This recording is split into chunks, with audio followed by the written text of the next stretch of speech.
Trump entretient le flou sur une possible intervention et menace de frapper le Mexique, alors que Washington renforce son dispositif militaire. Trump multiplie les déclarations contradictoires sur le Venezuela, oscillant entre ouverture au dialogue avec Maduro et menace d'intervention. Donald Trump affirme être prêt à parler avec Nicolás Maduro tout en n'excluant pas une intervention américaine au Venezuela. Le président se dit aussi à frapper directement le Mexique. Les États-Unis intensifient leurs opérations militaires dans les Caraïbes sous prétexte de lutte contre le narcotrafic, ce que Caracas dénonce comme une manœuvre de déstabilisation. La première ministre de Trinité et Tobago a assuré que son pays ne servira pas de base pour une attaque contre le Venezuela. Elle appelle au dialogue pour éviter une escalade. Les États-Unis entretiennent le flou stratégique autour du Venezuela alors que la présence militaire américaine dans les Caraïbes s'intensifie.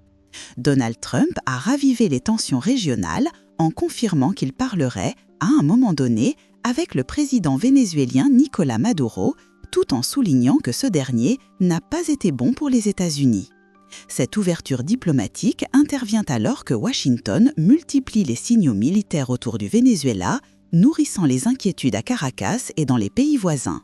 Interrogé sur une éventuelle intervention de l'armée américaine au Venezuela, le président a assuré ne rien exclure.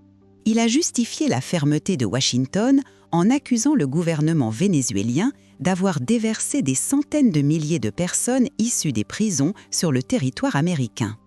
Après ces déclarations, Nicolás Maduro a affirmé qu'il était prêt à discuter en tête-à-tête. Celui qui veut parler avec le Venezuela, on parlera avec lui, sans aucun problème. Ce qu'on ne peut pas permettre, c'est que le peuple chrétien du Venezuela soit bombardé et massacré, a-t-il affirmé lors de son émission hebdomadaire à la télévision publique vénézuélienne. Campagne militaire américaine dans les Caraïbes.